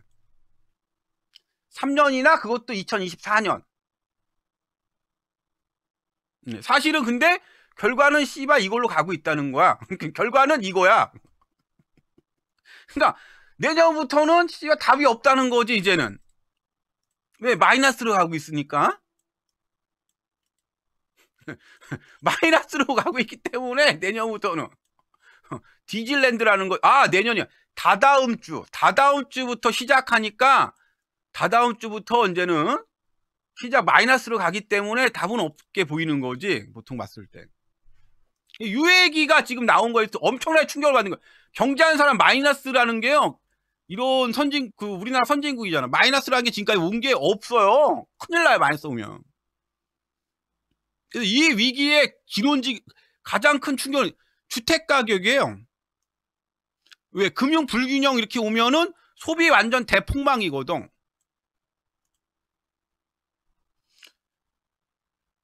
글로벌 충격이 발생하기 시작하면은 좆된다는 거야.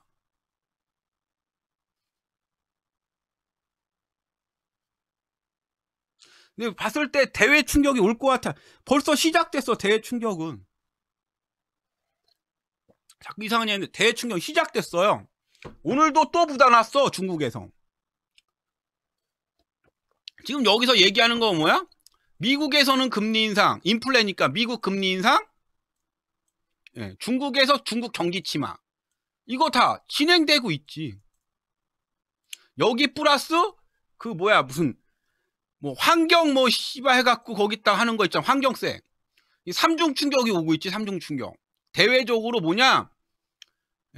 인플레적 금리 인상. 인플레가 금리 인상 아니야. 금리 인상. 대외적 금리 인상하고 중국발 씨발 경기 침체. 매일 자고 일하면 중국 지금 대기업들 부도나고 있어요. 그러니까 지금 둘 다는 지금 진행되고 있는 중이야. 시작이지, 시작.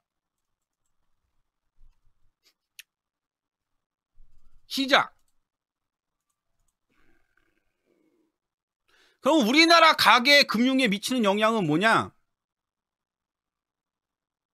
2010년에 843조 하우스푸어 사태였는데 말해. 지금 1844조. 9월달 기준이니까 지금은 그냥 1000조 원 증가했다고 보면 돼요. 840조에서 1001조 원이니까 1000조가 증가했어. 1000조가. 10년 만에 얼마? 1000조 원이 증가했어요. 이거 말고도 아까 보면 기업 부채로 빼놓은 거 있잖아요. 그것까지 하면 500조 정도 하면 2300조인데 그냥 공식적으로 개인만 1840조. 그러니까 1000조가 1년에 100조씩 1000조가 가계부채가 증가를 했어. 그래서 그러면 1000조 증가해갖고 어느 정도까지 밑바닥을 드러낼 거냐? 응? 밑바닥을 어디까지 갈 거냐?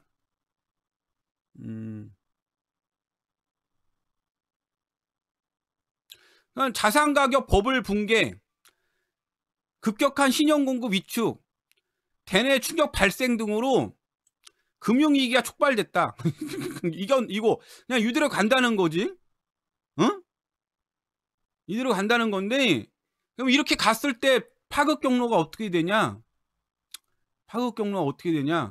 계속 레버리징 효과하고 디레버리징 막 그런 얘기가 나와요.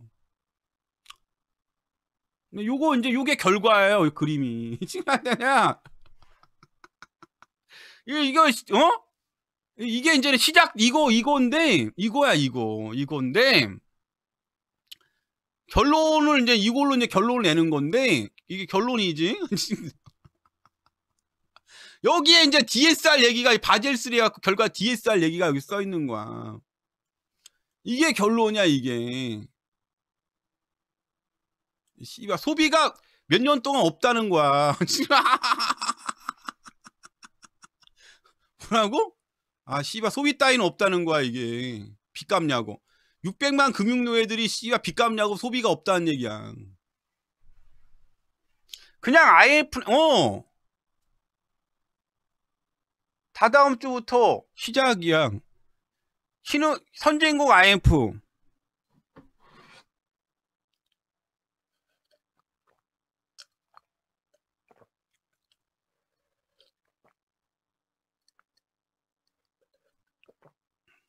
보면 알겠지만 대내 충격하고, 그러니까 외부 충격 아까 설명했잖아요. 내부 충격, 이제는 내부 충격인데, 내부 충격은 뭐지? 지금 나온 게 과다 가계부채예요. 10년간 누증된 1000조 원.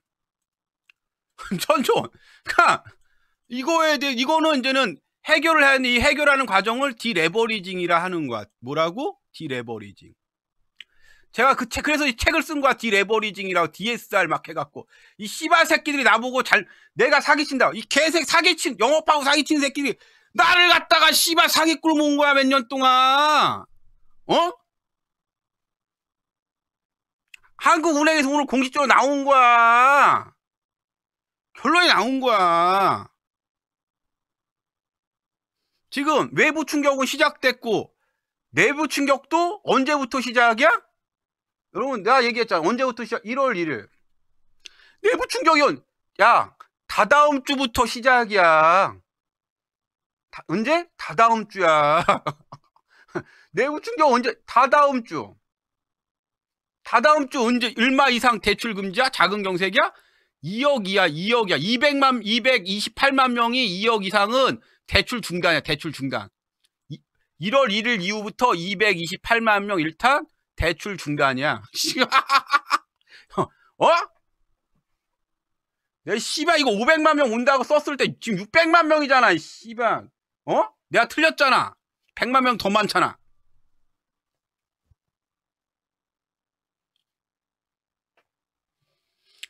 내년 1월 1일 며칠 남았냐? 오늘 23일이야, 씨발. 오늘 며칠까지 있지? 어? 31일까지 있네. 그래도 하루 3일, 4일, 5일, 6일, 7일, 8일, 9일. 야, 씨발 10일 이후부터 IMF야, IMF. 야, 10일 1일부터 씨발 열흘 후부터는 오늘부터 열흘 후에 IMF야. 이 씨발 새끼 부추긴 새끼들 600만 명 얼마만큼 지금 앞으로 어떻게 될지는 아비규환이야.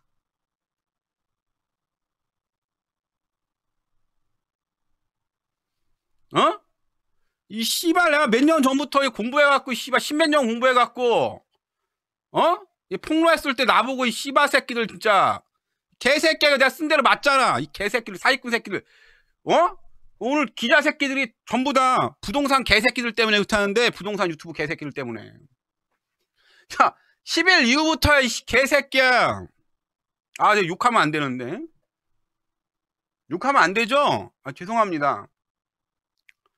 그냥 어떻게 되는지 보여줄게. 이거 대내 충격이 벌어지면 일단은 소득이 감소하고 자산 가격이 하락하고 금리가 상승하고 아 이거 지금 진행되고 있네? 뭐라고? 진행되고 있네? 지금 진행되고 있으니까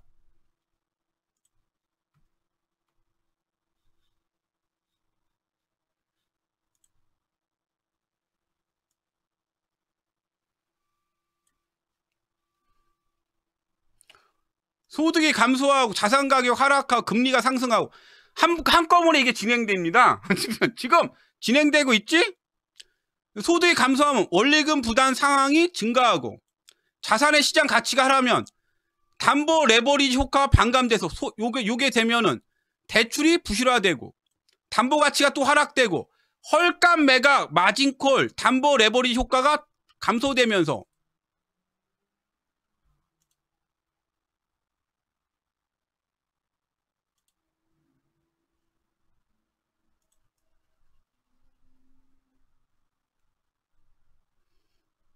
헐값 매각밖에 없네? 그것도 매각 안 돼. 걱정하지 마. 매각 안 돼. 금융기관은 손실 자산 건전성 악화, 디레버리징, 그 다음에 도산. 뭐? 이 디레버리징이 뭔데요? 은행에서 뭐 한다고? 디레버리징. 나 왔잖아, 씨발, 올해부터. 뭐 한다, 디레버리. 이게 제일 무서운 용어라고. 내 말 맞지? 내 책 맞지, 이거? 어딨어, 이 씨발 책. 내가 이빨 빠지면 쓴 건데, 이 씨발 새끼들. 제가 전기시에 공부해갖고. 책이 어딨냐? 아이, 찾으면 또 없어요, 이거.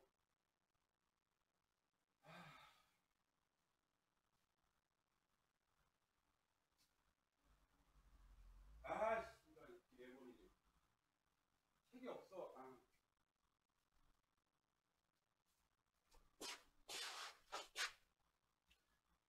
내가 책이 없냐, 씨발.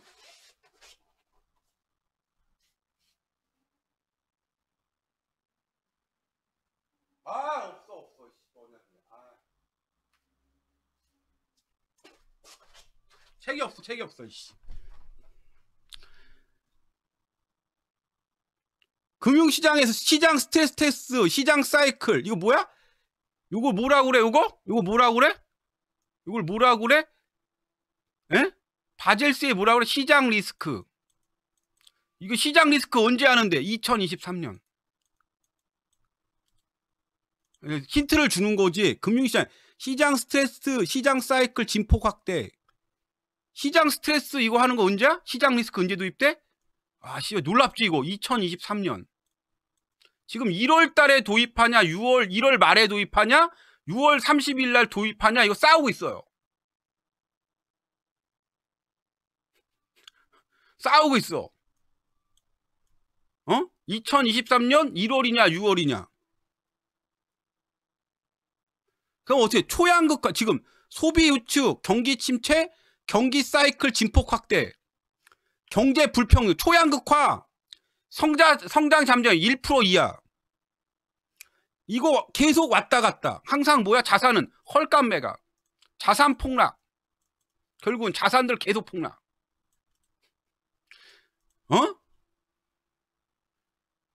금융기관 손실, 자산 건전성 악화, 디레버리징, 이 디레버리징, 원금 상환을 얘기하는 거야. 뭐라고? 원금 상환. 이거는 원금, 자산 건전성 악화된 다음에 원금 상환 요구하는 거, 원금 사산. 그 다음에 원금 상환 못하면 도산시켜버리는 거야. 은행이 도산하든지 네가 망하든지. 그리고 이 전체를 관통하는 게 내년에, 그럼 2022년에는 뭐가 있냐? 2022년에. 지금까지는 충당금 시스템이었는데, 충당금 시스템이 올해까지는 충당금 시스템이었는데 2021년까지는 충당금, 지금 계속 2018년부터 계속 한 게 뭐예요? 충당금이죠. 2021년까지 12월까지 충당금 시스템이 계속, 충당금, 가상금리 충당금이 계속 시스템이었는데 2022년부터는 좀 무서운 게 뭐죠? 뭐 LCR 이런 바젤3 다 하는 것도 있지만 뭐가 도입되냐? 자본 완충이 됩니다. 자본 완충 제도가 도입이 돼요. 이게 뭔데? BIS 2.5% 더 쌓으라고, 은행. 그럼 사실상 가계 경기 대응 완충 자본인데, 이거를 2022년에 뭐 하냐? 경기 대응 완충 자본 제도가 시행이 됩니다. 자본을 더 쌓으라. BIS 2.5% 더 쌓으라는 거예요. 그럼 BIS 2% 더 쌓으면 어떻게 되는데요? 야, 우리 옛날에 IF 때 은행 자본금 6%였는데 8% 올리면서 금융경세가, 국내 자금 금융경세가 와서 전부 망했어. 이거 씨발 싸면 어떻게 되겠어? 충격이. 지금까지 충당금이었어. 충당금. IFRS9 이거였는데, 이걸 IFRS9 시스템이란 회계 충당금 제도 때문에 옛날 충당금 가산 금리니 지랄이었는데, 내년부터는 두 가지 바젤3 다 하고요. 규정 다 적용되고 1월 2주 후부터는 하는데, 제일 무서운 게 있어요. 이게 경기 대응 완충 자본을 쌓아야 돼요. 자본금 시작 BIS 2% 더 늘어나갖고 우리나라 지금 그때 국내 다 묻어놨지. 그걸 국내 뭐라고 그러지? 금융경색. 뭐라고 그래? 금융경색. 국내 작은 금융경색이 심화되고 있어요. 그때 BIS 6%에서 8% 올리면서 난리 났었지. 네? IMF 때. 이번에도 2.5% 올리는 거야. 2.5%. 근데 이거 내년에 시행할 거예요. 지금도 무서운데 이자 폭탄인데, 이거 하면 금융경색 온다. 작은 금융경색이 오는 거야. 금융경색. 금융경색 이후에 뭐가, 연쇄도산. 그러니까 이거는 뭐 DSR이 지금 인계 수준에 지금 거의 접근한 거지. 대출은 누가 다 받았는데, 지금 뭐 중산층 뭐 교수니 지랄이니 우리나라 무슨 지성인이니 뭐 하는 애, 관료니 씨발 군인이, 하여튼 정규직 다닌 새끼들이 전부 대출 받아갖고 전부 집 투기했습니다. CCYB, 예, CCYB 하는 거죠. 바젤스 CCYB. DSR은 당연히 시행하는 거고, DSR인데 디레버리징, 원금 상환 얘기하는 건 원금 상환.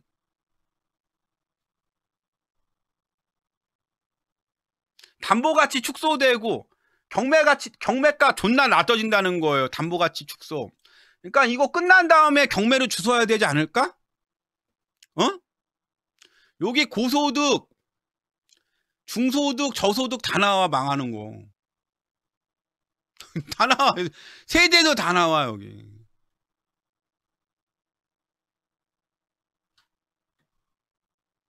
존나 무시무시한 얘기만 나와요. 가게는 자산을 헐값으로 매각하게 되고 이에 따라 자산에 더 부정적 가격 효과가 발생할 수 있으며 망한다는 얘기밖에 없어. 여기 한국 금융가 안정보 우리나라 씨가 망한다는 얘기밖에 없어요. 예, 금융경색 연쇄도산. 사실은 직접적으로 그렇게 얘기는 안 하지. 돌려서 얘기하는데 자산가격 조정에 따른 디레버링 가격. 이게 나는 이거를 2차 경매 대란이라고 볼게요. 이건 작은 금융경색이 있고 작은 금융경색의 디레버링 있고 큰 금융 여기서 얘기하는 큰 규모의 디레버리징이지. 다 내년부터 다 실업자일 텐데 주택가격 조정이라고 표현하는데 폭락이라고 표현해야 되겠지. 그러면 누가 망할 거냐? 고위험 가구. 얼마냐? 40만 가구부터 망한다고 나와요.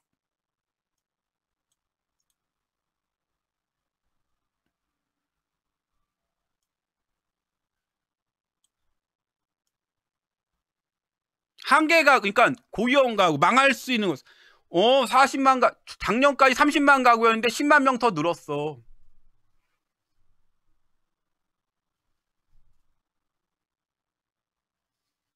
그러면 이거 망하면 어떻게 된대?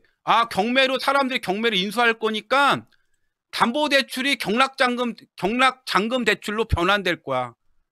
무슨 얘기를 하고 있는 거야 지금 이게? 망하면은 씨발 경락자금 대출로 바뀐다니 무슨 얘기를 하고 있어 한국은행에서? 이렇게 되면 디레버징 효과도 제한적, 연쇄 부도도 뭐 이런 얘기하는데 이 무슨 얘기지 이게? 경락잔금 얘기가 막 나와요. 지금 경락잔금 얘기야. 잔금 대출 뭘 활성화하라고 막 나오고 있지? 경락자금. 여러분들한테 사상 최대의 기회가 오는 거야. 자산 헐값 인수, 경락잔금 대출. 지금 일단은 망하면 빨리빨리 경락잔금 대출을 갖다 확대하라는 거야 지금. 그래야 디레버리징 막을 수 있다고. 지금 경락자금 대출이 뒤에 그대로 똑같이 적용하거든. 예, 경매 활성화가 대책이야 지금.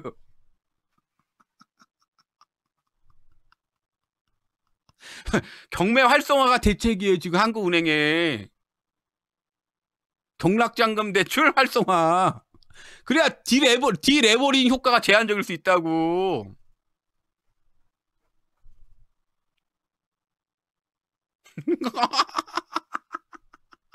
경락잔금 대출 활성화.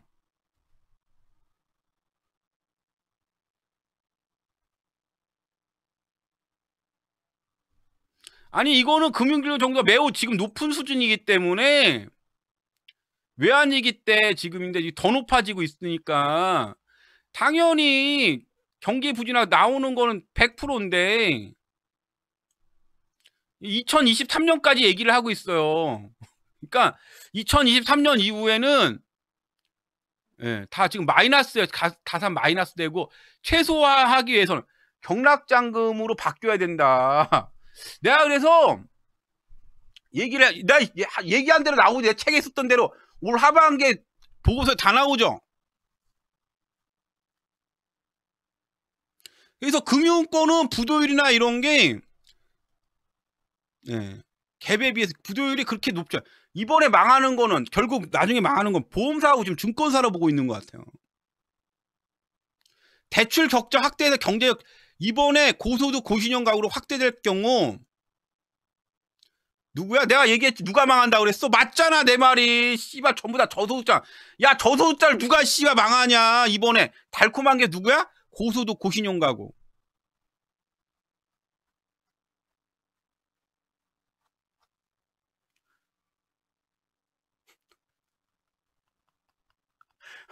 어? 나보다 더 공포스러워, 한국은행 보고서가. 아이씨, 양심적으로 얘기한 거야. 이번에 사상 최대의 기회라고. 지금 재산 지킬 때지 투기할 때 아니라고. 그럼 이런 거 알고 씨와 반대로 얘기한 우리나라 전문가 새끼들은 어떻게 생각해야 되는 거예요?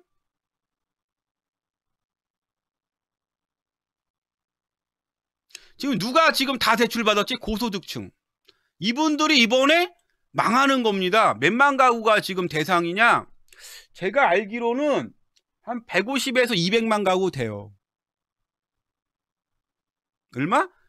150에 200만 가구. 그러니까 한 4, 5년을 지속적으로 망할 거니까 여러분이 봤을 때 4, 5년? 이걸 어떻게 해설해야 되지? 내가 책에 썼던 내용 그대로 나왔지? 내가 그랬잖아. 나는 양심적으로 여러분한테 친구가 되고 싶다고 얘기했지. 어? 책팔이가 아니라 그 책은 사실은 성서였던 거야. 돈 버는. 내가 왜 책을 안 갖고 있어? 있다. 이 책이 돈 버는 성서였던 거야. 미리 준비할 수 있는 돈 버는 성서였던 거야. 이대로 간 거야, 이대로. DSR 나오지, 올해부터라고. 2021년 이후에 내환위기에 대해서. 이대로지? 이거 성서였던 거야, 돈 버는. 네가 망해야지 우리가 돈을 버는. 나는 친구들한테 사실대로 얘기했어. 공부 열심히. 이빨 빠지면. 이빨 빠졌어. 어금니 빠졌어. 이거 쓰냐고. 어금니 빠졌어. 밤새고 몸 상하고. 요즘 책을 안 쓰고 그러니까 막 살 것 같아. 디레버링 맞잖아. 파산경매. 한국은행에서 경락자금 대출을 활성화하라고. 봤을 때 여기 보면 알겠지만 이때로 리만 때 터진 다음에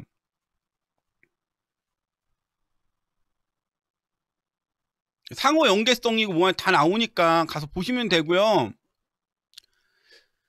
앞으로 4, 5년 동안 열흘 이후부터 응?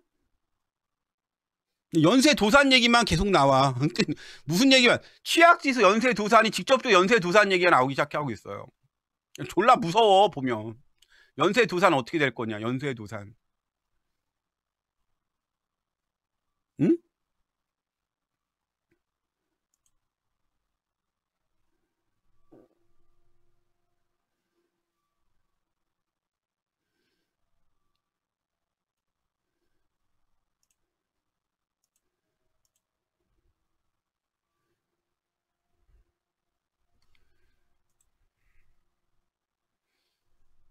지금 벌써 이 내용들은 지금 초기가 진행 중입니다.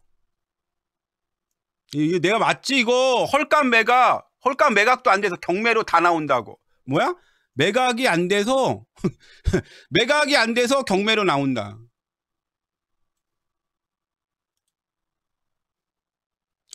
이번에 사상 최대의 기회인 거지.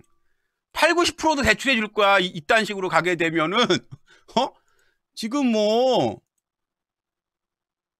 택시비 먹튀하고 손님 얼굴 찾는다고 난리고 지금 택시비 먹튀하고 젊은 애들 씨발 돈만 가는 이제 뻔뻔스러워지는 거. 택시비 먹튀가 지금 유행이야.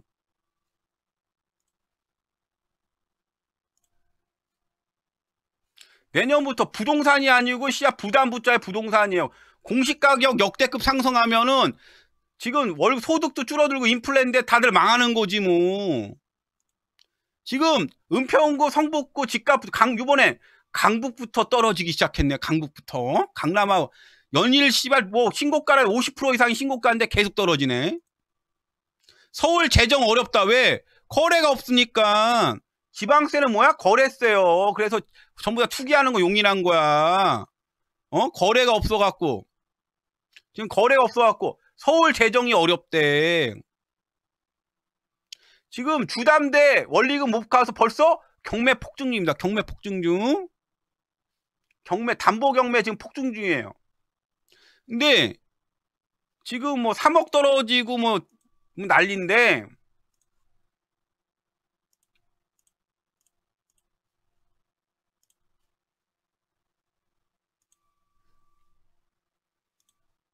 중국에서 지금 열풍 보는 건 다음번 열풍 보는 건 뭐냐? 메타버스 지금 상표 등록이 지금 10배 늘었습니다. 10배. 텐센트, QQ 메타버스, QQ 뮤직 메타버스. 전부 씨발 이름이 뭐야? 메타버스야. 예? 텐센트부터 지금 메타버스 지금 상표권 등록이 난리가 아닌가. 홈페이지 등록 홈페이지. QQ 메타버스, QQ 뮤직 메타버스, 텐센트 뮤직 메타버스. 어? 중국부터 씨발 홈페이지 그냥 지꺼 저기 한다고 난리네. 메타버스. QQ로 다 시작하네. 중국부터 지금 홈페이지 여기서 한 5년이나 10년 후에 누가 하나 진짜 로또 맞을 거. 중국 애들 돈도 많은데 지금 그거 뭐 주소 확보하냐고 난리 났어 지금 중국 애들. 세상 급변 중이죠.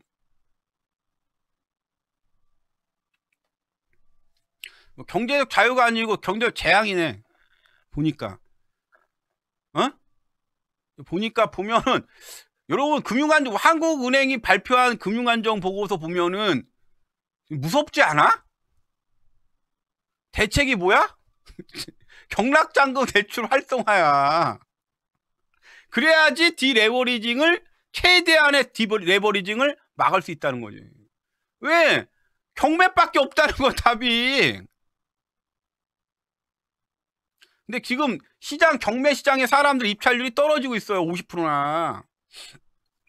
질문 해설됐지? 질문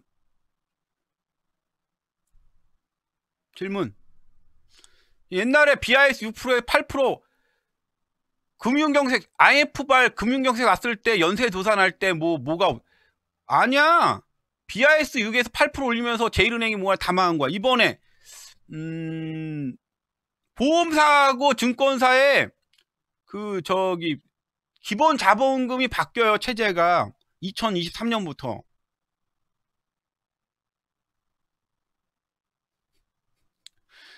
이번에 경락잔금 대출을 대폭 풀어줄 것 같네. 보니까 언제인지 모르겠지만 20년 만에 한 200~300만 원 갖고도 상가 먹을 입찰금만 있으면 상가 먹을 수 있는 놀라운 마법이 90% 폭락한 거 씨발. 얼마만큼 망할까 이번에 고소득자 것들이라 내가 그랬잖아. 제주도 사태 그대로 터진다고. 맞지?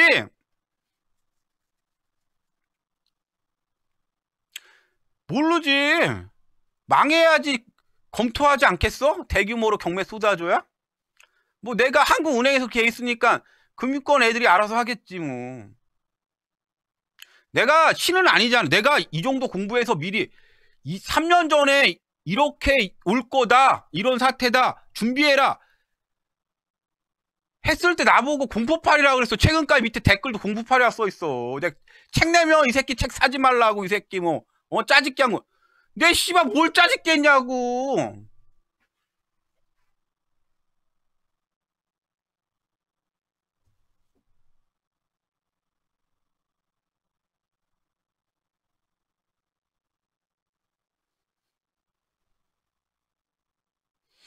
리레버리징 할 때겠군요.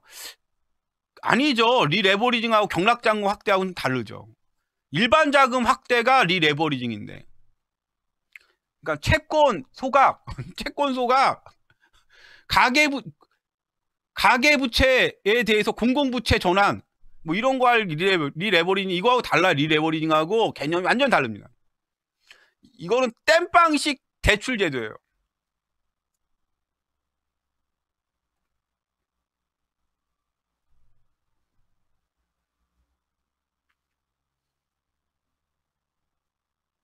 (600만 명) 어떻게 열흘 후부턴 228만 명 시작이요. 아니 알지도 못하는 새끼들이 나와갖고 뭐가 부동산이 어떻고 뭐 경제학자가 어떻고 어? 아는 새끼들하고 알지 못하는 새끼들하고 짬뽕으로 하여튼 아유 이거 책 읽을 사람도 빨리 읽어요. 빨리 개념을 알아야지 기회를 잡아요.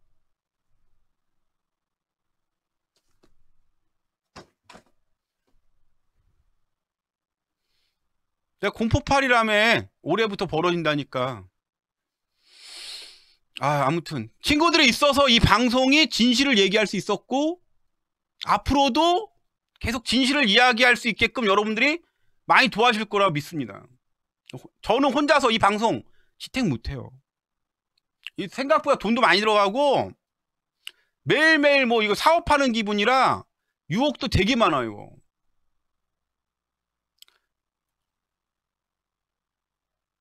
나이 먹었나? 어떨 때 돈 앞에서 이게 작아지고 이러는 나이 먹었나?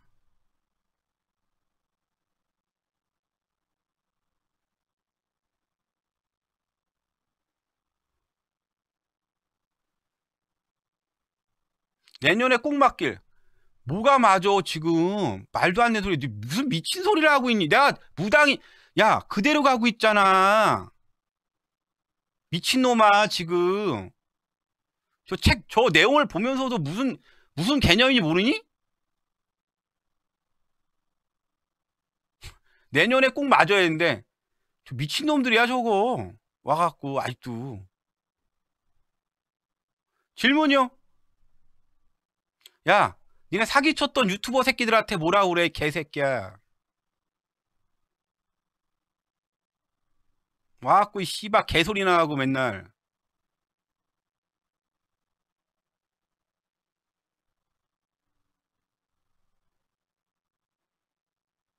에휴 씨발 버러지 같은 것들요.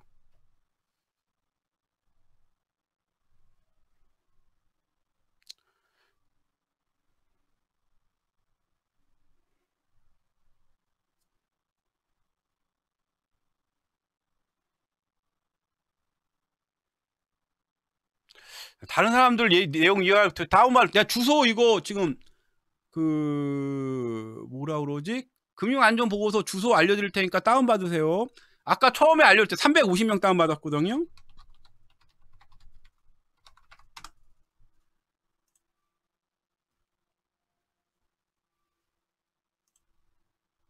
요거 이제 1200 지금 우리들만 지금 다운받고 있습니다. 저희들만 지금 다운받고 있어요.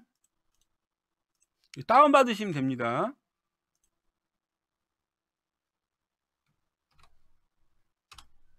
고정해 놓겠습니다. 다운받으세요.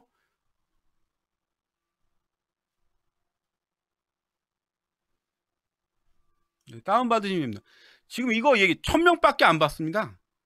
여러분들이 아까 해서 300몇 명 우리만 지금 다운받았어요. 아까 카카오톡에서 하고 우리만 내용을 아는 겁니다. 지금 저희만 내용을 아는 거예요.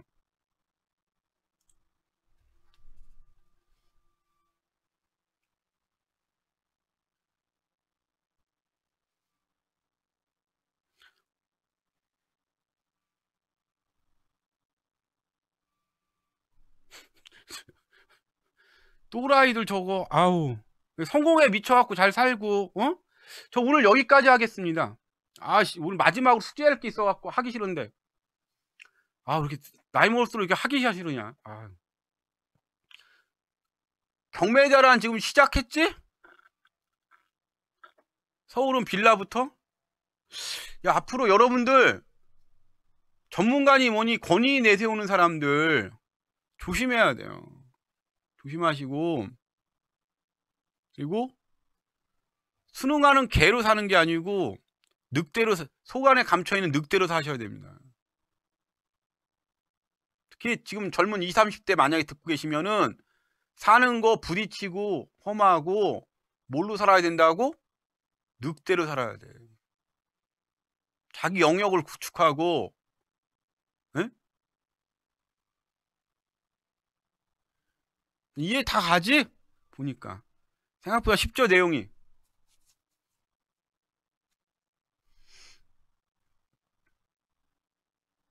다들 지금까지 잘 준비하셨으니까 가장 준비할 게 있죠. 뭐죠? 인내심. 삶이라는 거 뭐죠? 투쟁이죠. 투쟁은 남하고 부딪히는 게 아닙니다.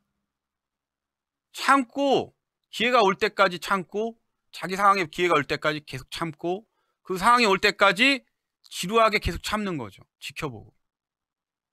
살면서 뭔가 이렇게 지속적으로 하는 게 제일 힘들어요.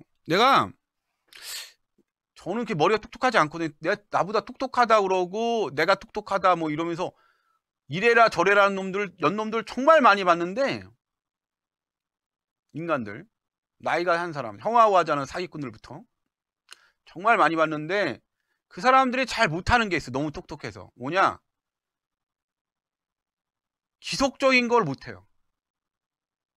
남한테 이래라 뭐 저래라 눈치도 빠르고, 그걸 뭐라 그래, 얍삽 빠르고 눈치 빠르고 비교 잘하고 자기 이익 바로 앞에 있는 거 챙기기 잘하고 머리 굴리는 거 그렇게 잘하고 그러는데, 장기적으로 신용받는 거하고 남하고 관계에서, 그리고 지속적인 걸 못합니다.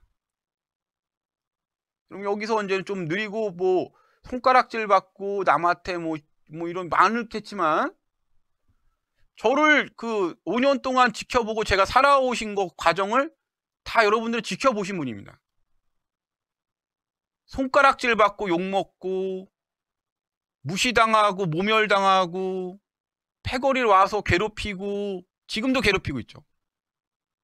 하여튼 수많은 어떤 것 지랄을 다 해요. 갑질을 다 하고 이래라 저래라. 근데 이 사람들이 못하는 게 있어. 뭐냐? 지속적인 걸 못해. 쉽게 흥분하고 뭐 긍정적인 생각이 경제 성공이니. 내가 볼 때 여러분들 앞으로도 지금 사시는 거 지겹고 짜증나고 나가시는 게 뭐 이러겠지만, 살아가는 게 투쟁이라면 제일 큰 투쟁이 뭐냐? 뭔가 지속적으로 하는 겁니다. 지속성이 없는 사람은 신용도 못 받고 뭔가 해낼 수도 없어요. 삶은 견디는 겁니다. 보면 알겠죠. 뭐 다른 데서 탔지 마. 이 시청 받았던 분들, 제가 무슨 일을 겪었는지, 5년 동안 유튜브에서 무슨 모멸을 당했는지, 부동산 그 스터디 카페에서 무슨 지랄을 받았는지 다 알 겁니다. 결국 시간이 지나서 모든 사실이 지금 드러나고 있죠.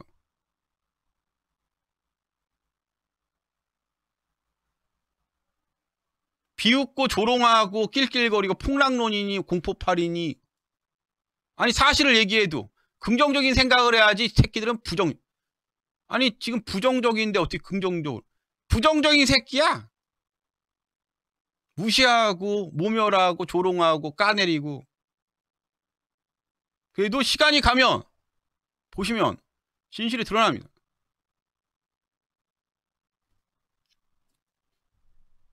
자기 길을 간다는 거, 지속적으로 한다는 거 보시면 알겠지만, 내일 아침에 눈 뜨는 것부터 혁명이고 투쟁입니다. 어디로 갈지 모르는 건 누구나 마찬가지. 그냥 무언가 붙들고, 그게 생각이든 사상이든 신념이든 뭔가 붙들고 지속적으로 살아가는 거 힘들어요. 사실은 그렇게 하는 사람들만 잘 살아남고 대부분 잘 먹고 잘 살게 된답니다. 근데 저 사람들은 지속적이지 않아. 쉽게 흥분하고 쉽게 뭐 이렇게 살면서 지속적이어야 됩니다. 제가 볼 땐. 내가 똑똑한 새끼들은 대부분 나보다 다 똑똑했고요. 내가 진짜 세상 살면서 나보다 똑똑한 사람들 너무 많이 봤어요. 무시하고 모멸하고 조롱하고 왜곡하고 뒤에 손가락질하고, 제가 그 사람입니다. 앞에 있어요.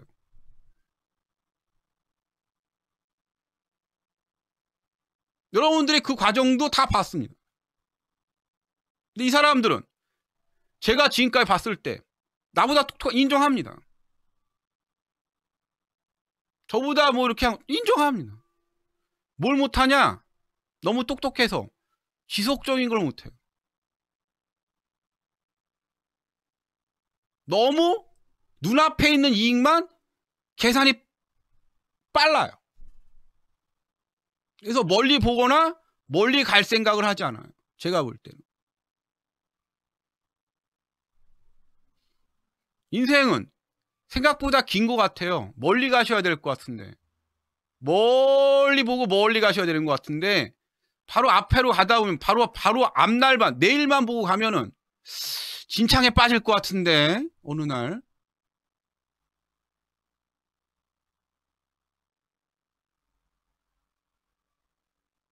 앞으로 저한테는 계속 괴로움이 있을 겁니다.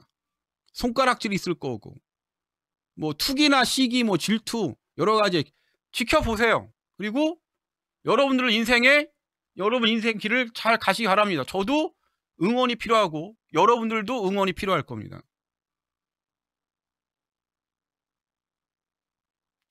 내가 꾸준하게 뭘 하는 새끼들을 못 봤어요. 똑똑한 새끼들 중에. 똑똑한 자기 똑똑하다고 막 잔머리 굴리고 뭐 이렇게 사람 뭐 이렇게 가리키려 두는 놈들 중에 진보판까지 정치하는 새끼들까지 뭐 기업하게 뭐 지속적으로 뭘 하는 놈을 못 봤어. 매일 바뀌어. 사람이 뭐 아이덴티티가 있으면은 계속 꾸준히 뭔가 해야 될 거 아니야. 공부를 하든.